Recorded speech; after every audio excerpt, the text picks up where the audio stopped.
Hingga kalau kita lihat, kita amati, apabila seorang suami ditinggal istri atau sebaliknya istri tinggal suami, setelah kematiannya itu biasanya keluarga yang ditinggalkan, orang yang paling dekat dengan yang mati, itu biasanya mengalami depresi juga bisa, ya, seperti yang dialami dalam cerita Buddhis kisah Gotami Patacara. Dia mengalami depresi yang berat, tidak bisa menerima. Dalam masyarakat umum pun kita lihat, biasanya kalau baru saja mengalami kesusahan anggota keluarga, istri atau suaminya, itu mengalami penurunan berat badan. Biasanya fisiknya yang tadinya gemuk, seger, biasanya langsung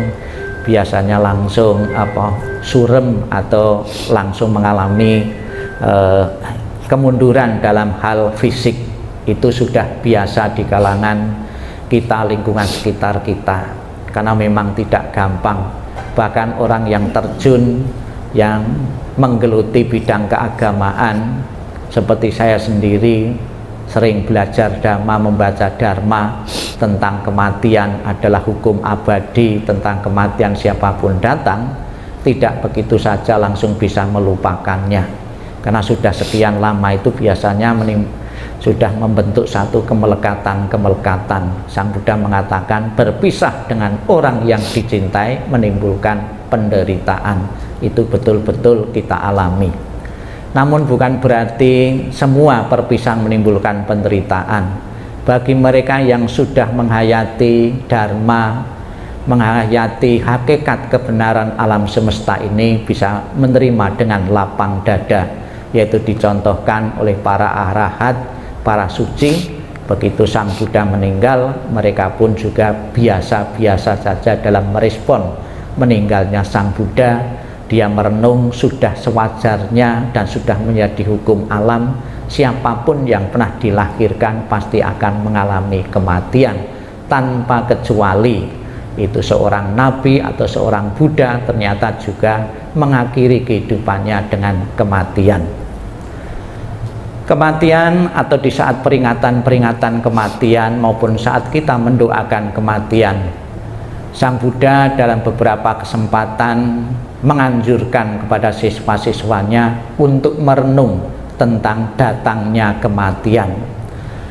Yang dianjurkan oleh Sang Buddha datangnya kematian bukan ditujukan orang-orang yang tua, bukan ditujukan orang-orang yang sedang mengalami sakit parah, namun juga yang muda-muda pun juga layak dan harus juga merenungkan datangnya kematian ini. Dengan merenungkan datangnya kematian pasti datang kepada siapapun, ini akan menggugah, akan memotivasi kita untuk hidup lebih baik lagi. Dicontohkan, yaitu ada seorang pemuda melihat 4 peristiwa. Di antara 4 peristiwa itu ada satu peristiwa, yaitu melihat mayat, melihat jenazah yang sedang diusung, ya. Kemudian di belakangnya banyak orang nangis-nangis, menangisi yang mati itu. Kemudian merenung, kemudian timbul pertanyaan, ya, apakah ada cara untuk mengakhiri kematian biar orang itu tidak menderita? Termotivasi ingin mengerti tentang jawaban kenapa manusia bisa mati. Adakah cara untuk menghentikan kematian? Akhirnya dia merubah hidupnya menjadi seorang pertapa. Karena ketekunannya itulah Pangeran Siddhartha yang menjadi pertapa akhirnya ketemu jawabannya. Kenapa orang bisa mati? Karena dilahirkan. Kenapa orang dilahirkan? Karena masih memiliki karma dan keinginan-keinginan yang rendah. Demikian pula, ya, Bapak Ibu sekalian, di saat kita membaca riwayat kehidupan Sang Buddha, hendaknya kita juga selalu termotivasi bahwa kehidupan ini pada suatu saat nanti akan diakhiri dengan kematian. Tidak ada jaminan bahwa kita masih seger mati sehat, atau masih lama menghadapi kematian. Banyak juga orang sehat mengalami kematian. Banyak juga orang yang ditunggu-tunggu mati sudah sekarat, ternyata malah justru dia berumur panjang. Ada yang mengatakan bahwa kehidupan ini, kematian itu adalah rahasia. Ada yang mengilustrasikan datangnya kematian seperti datangnya seorang pencuri. Kapan datangnya? Bisa tengah malam, bisa juga menjelang pagi. Kita tidak tahu. Demikian pula kematian itu datang kepada siapapun. Dengan merenungkan kematian-kematian yang pasti akan datang, akan mengubah pola pikir kita menjadi jauh lebih baik. Di dalam kitab suci, ya, dalam Wisuddhimagga itu dikatakan demikian, manfaat merenungkan adanya kematian ini. Seorang siswa yang rajin merenungkan kematian senantiasa sadar, ya, sadar tentang apa yang diperbuatnya, tidak mudah hanyut, bahkan dapat bebas dari kehanyutan dalam kegemarannya untuk terikat pada kehidupan dalam bentuk apapun, bebas dari kejahatan, bebas dari nafsu indria yang menyesatkan hidup, pengertian dan keyakinan bahwa segala sesuatu tak ada yang kekal. Ia akan meyakini bahwa segala sesuatu adalah kosong tanpa inti apapun. Dan pada saat-saat menjelang kematiannya, siswa yang demikian akan bebas dari ketakutan, tetap sadar, dapat menguasai diri. Siswa yang demikian bila dalam kehidupannya tidak mencapai kebebasan mutlak atau nibbana, setidak-tidaknya ia akan dilahirkan kembali dalam alam keadaan yang lebih baik. Ini apabila orang selalu merenungkan kematian. Ternyata penjelasan Sang Buddha ini cukup panjang sekali, ini membuktikan bahwa begitu besar manfaat kalau mau merenungkan tentang kematian. Ada salah satu suku di India namanya Aghori.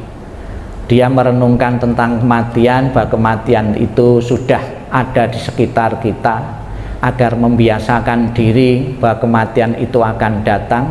Dia merenungkannya kematian itu kalau ada mayat, ya, kemudian dia mengambil bagian mayat itu dimakan. Mungkin orang mengatakan itu kan kanibal, ya. Ternyata ketika ditanya, merenungkan bahwa dia tidak takut terhadap kematian, karena kematian itu begitu dekat dengan kita, dan itu sebagai latihan bahwa kita pun akan mati, ya.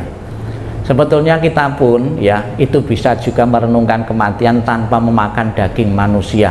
Yang kita makan daging ayam misalnya saja, atau gurame, atau daging apapun, sapi dan sebagainya.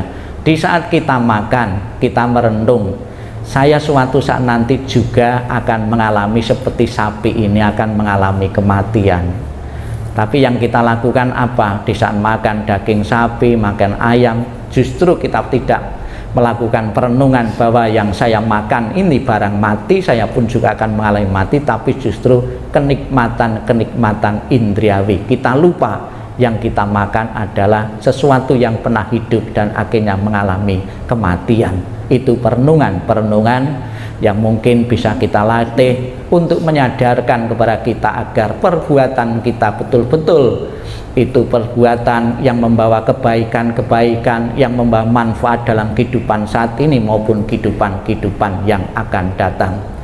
Semoga dengan pelaksanaan doa yang kita lakukan pada kesempatan siang hari ini, Ibu Titin Martini, saya kira juga telah banyak mengabdi kepada biku, mengabdi kepada wihara, banyak kebaikan-kebaikan, banyak pengabdian-pengabdian yang beliau terjuni semasa hidupnya. Bekal kebaikan itulah yang akan menemani beliau, yang akan menentukan kelahiran-kelahiran di alam-alam yang lain.